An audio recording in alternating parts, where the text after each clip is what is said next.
This is Scott Becker with the Becker Business and the Becker Private Equity Podcast. We're thrilled today to be joined by a fantastic founder and leader in the search business. Someone that I love the story. I love the arc of the story and what he's done. We're joined today by Chris Lacy, Priority Search Management. Chris, take us to, what's the core mission of Priority Search? And where are you seeing the greatest demand for clients today? But even before that, tell us about the founding of Priority Search. Tell us about you. And then let's talk about your core mission and where you're seeing demand today. Sure. I've spent the greater part of 20 years in search.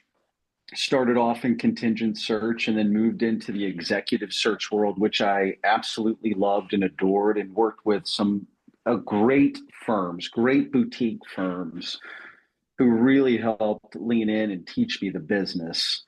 When I opened up my own firm 9 years ago, it'll be 10 years next year, I started to support other executive search firms, but where that led to was they had nowhere to take their clients for those below fee searches. And so slowly but surely, those started coming over my way and really just developed a passion for what we call that missing middle. I know it's maybe a corny, cliched catchphrase, but it's still a catchphrase and it's memorable. So below the C-suite is just where we've sort of spent our time and focus and developed a passion for that. And then that has led to our core mission, which is really just bringing executive search rigor, all of those things I was taught by these great leaders in executive search, the white glove approach, the high touch, bringing that to that missing middle. And I know we're going to talk about it here in a few minutes, just what is that impact of that layer? Why do we focus on it? What does that mean for businesses? But where we focus in that missing middle, those are the leaders who run the business day to day. They are taking the strategy and they are the ones executing on the ground floor. Developing the strategy, really, really important. If you don't know where you're going, you'll never go anywhere. You'll live life on a treadmill. So those leaders that develop the strategy, they need the right people to carry it forward. And where we see really I think the greatest demand maybe for where we're focused is particularly in healthcare, but that could be clinical operators or compliance leaders or regional leaders that are owning that P&L and moving that strategy forward. And talk for a second, when you started building the business around the missing middle or that middle area, often controllers versus maybe CFOs or assistant controllers or whatever it might be, how did the firms that you were getting business from, how did those relationships evolve? Did they get tougher? Did they get easier? Were you able to make it clear to them that you're not going after their bread and butter? How did you manage those relationships? Yeah, absolutely. Are you talking about the executive search firms? Yes, exactly. The ones that you were working with, that you were getting business from because they didn't want to go after, they didn't want to spend their time on the $100,000 search versus a $200,000 search or whatever it might be. Yeah. It's, there's clear communication on we will not move upstream, but also being radically clear about this is where we focus and this is what we're passionate about. So we would put all of that in writing with those firms, but it really is just being radically clear about what our focus is, but they still want to service their client. They still care about making sure that their clients get the best possible service, regardless of the level. They just aren't able to move downstream. That's just not their focus. So we will partner with other executive search firms even to this day, and we still have our own clients, our own private equity clients, but we will still partner with those executive search firms today and just be an extension of that service without moving upstream. I love that because at the end of the day, it takes a lot of integrity over the long run not to be tempted to go after business from somebody that's also sending you business. And you have to be clear about it. The relationship's got to be clear. They got to feel trusting with you that they could refer business to you, and then you're not going to try and go upstream with that client to take business. I think it's a real testament to how you act and how you behave that you'll be able to manage that, take care of those people, take care of those referral sources too, and not leave them feeling like you're stepping on their toes. Because once you do that, then that's done. Then it becomes persona non grata. I think it's really impressive how you've managed that. Take a second on what are you most focused on today, and what has you most excited about business currently? Yeah. Our focus right now, where we're most focused is not just doing search. We're focused on becoming an embedded talent partner for private equity backed organizations. So we can show up for one or two searches, but helping them consistently get the right leaders in place before, during, and after a transaction. So all three phases. We're not just the partner you use in one phase, but that embedded partnership really allows us to see the compounding effect of what we get right. So these organizations may have 10, 15, 20, depending on their size, even more roles. But again, specific to that middle layer, we want all of that. We want to be an embedded team member so that we can understand their culture. We can deliver that talent that not just has the right skill set, but is the right culture fit. And then going back to what I mentioned, seeing the compounding effect of getting that right. Because if you put the right clinical operations leader in place, you start to see after 90 days stability, versus putting somebody in place and then moving on to the next client. But you start to see that stability, you start to see the engagement of the team improve, and then you start to see better compliance and stronger throughput, which ultimately every organization is looking for better financial performance. And so as an embedded partner, we live with the results and we stick with those results so that we can help the people that we place dig deep roots and start performing faster and better for our clients. So not just the intensity of one search, but the consistency of multiple so that we can deliver an outcome. Thank you. Talk for a second. Leadership traits or skills that employers are prioritizing most today compared with maybe a few years ago. Execution ownership. I think leaders are truly looking for somebody who can own a P&L, not just manage a P&L, but own a P&L, be able to read that, make decisions from that. I think the other trait would be, we'll call it cultural stewardship. In a lot of high growth organizations, they have high growth, low alignment. So things are constantly changing. So how can one of these middle layer leaders come in and operate in ambiguity? And we'll just call it organized chaos, but steward the culture well in and around constant change. I think those two things are really the top two. And then the other one is becoming more is just data fluency and systems thinking. There's so much data available. What do we pay attention to? What's really going to move the needle? And being able to pare that down to the 1, 2, or 3 KPIs that make the most sense for that particular function and that particular team. Thank you. Talk a little bit about, everybody's talking about AI, of course. Where is AI having an impact in the recruiting process? Where's it an impact on what employers need? Talk a bit about that. Yeah, I was just a part of one of your panels recently, and you had Brett Jansen on, who I thought gave the best advice for AI, which is don't go all in, experiment and figure out what works. So for us, we've taken that approach. It's how has it impacted recruiting? Well, you're just going to get one person's opinion here and how we do it. I think for our team, it has accelerated the start of a search. So we have made the front end of recruiting faster. How do we go to market Where are we going? What is that market? Defining it, the sourcing, the screening, the outreach. I mean, we use it every day to get us out of the gates quicker, but also manage the administrative stuff that isn't talking to candidates. So that has improved our efficiency and our speed.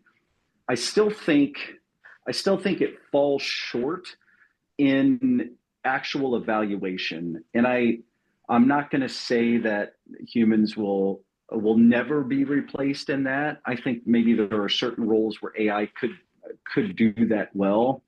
But I think it can go find and identify the universe of where the people are sitting, but it's not going to really tell you if somebody can walk into a struggling environment and rebuild trust and what their emotional or social intelligence or IQ is going to be, and just overall what their will is to survive and lead. It will help us find them, and then we can do the evaluation. So I think it's still assessing leadership. It still falls short, but from the front end of recruiting, it has gotten us out of the gates much quicker. Thank you. And talk about actually reaching out to candidates for a company. How has AI changed that? Or is it really still hand to hand? You got to reach that candidate. Do you have an interest? Are you willing to talk to this company? What's your situation? How much of that is that sort of middle point of AI versus truly still personal hand to hand discussions? Yeah, for us, it's still analog. We'll do our initial outreach, and that could be through email or LinkedIn or some other source. But follow up is required, and the phone still works really, really, really well to just make that human connection. So we're still analog on our outreach. The identification, again, that's gotten quicker. So now we have more people to reach out to. But for me, my style and our touch, and for my team, the phone is still the best tool. Thank you very, very much. And I think in this world of information overload, the hand-to-hand personal skills are still really, really important. It seems like it's one of the reasons why I see events again so popular, because people actually want to communicate and see people, not just through IT and AI and so forth. We'll talk on both sides of this, the hiring side and then the candidate side. On the hiring side, what's the biggest mistake that you might see once in a while that executives have in hiring mid-level leaders, controllers, others, whoever it might be? What's the biggest mistake you see sometimes hirers making? And then we'll ask you for the best advice for those that are hirees trying to find jobs. Talk a bit about the best advice for people trying to hire people. Yeah, I think I think it is rushing into a role or a hire without clearly defining what the success actually looks like.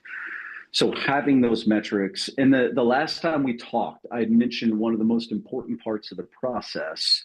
It's not an event, it's a process, but one of the most important parts comes after that there's an agreement from an employer and an employee, and that's the onboarding piece, and just being very clear on this is what we want to see in terms of outcome, and this is what success actually looks like. I think a lot of times they might have it, an employer might have it in their mind, or they might discuss one or two things, but it is not written down, it is not discussed back and forth, and it is not clearly defined on we want to achieve this in this time frame. And then backing into that on the onboarding piece, I think that's one of those missed opportunities. There's onboarding, but being radically clear for those first 90 days about where we're going and what we're going to achieve, I have seen be one of the biggest accelerators of success for candidates and employers. Thank you. And then when you look at this, you're yourself, I mean this in the best possible way, upwardly mobile, growing a business, tremendous success at it, tremendous grace, really good with people, and really smart. What's the recipe as an employer for finding people like that? How do you find people like that? Is it, and how much back and forth and analog discussions does it take to sort of trying to get a feel of somebody's character and what their drive is? And then I think your point is so well taken that their first 90 days of getting there, not so much just evaluating, but really getting that person in a position to thrive. How do you find people like that, and how do you onboard them well? Hmm. I, I, we use the term A player. I hear the term A player a lot. We want an A player. We want an A player. And I think what what employers really mean by that is exactly what you said, Scott, is we want somebody who's just high integrity, has follow through, has character, and is just going to come in and own the job. And really that is the A player. I think how they find that is, and I am 100% biased on this, and it's what I mentioned last time, is setting up a really, really good recruiting process that is consistent across all functions and maybe even your entire portfolio, all of your organizations. What does that process look like? Who's involved?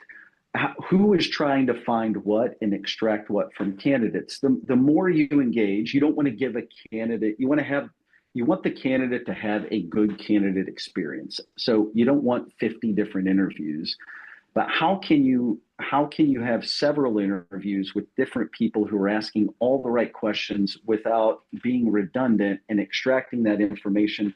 I think it's just setting up a process that can make sure that what you're hearing is consistent, and then going to your point again, being very clear on what those outcomes look like for the first 90 days, and starting to move the discussions from tell me about your background to how might you solve this problem, or have you solved this problem in the past? How might you do this in the first 30 days? What has been your experience with this?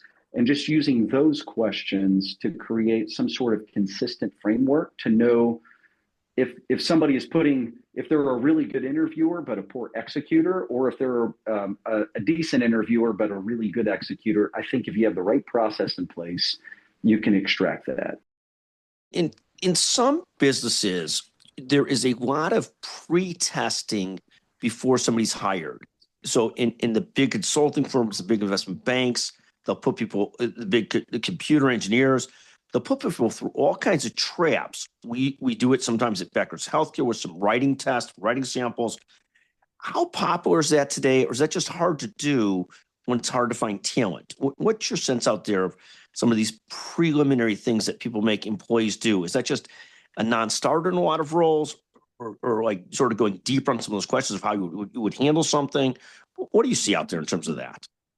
Yeah, they're still very much alive. And I just had a call with a client this morning who said, "Hey, we got the profile back on an individual they're interviewing and they're bringing in, and it was, hey, this one section was a little low, but their approach to that was it was a tool, not the deciding factor.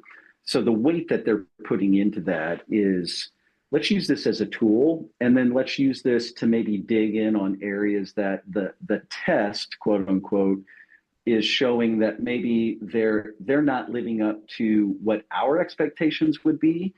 But we can go ask questions then, if you're using that as a tool to determine, hey, is that just the environment they're in? So they're answering those questions based on their current role or current organization that maybe doesn't put a lot of weight on, we'll call it P&L management. They want something else. So I see the assessments.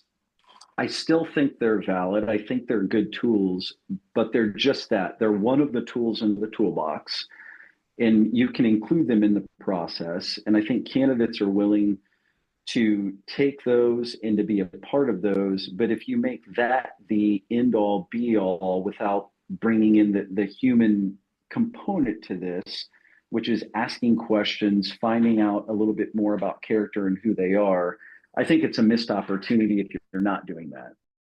Thank you. And take a second on, if you're an employee looking for a job, a candidate, any advice from the candidate side and how to present yourself and to make yourself an attractive candidate?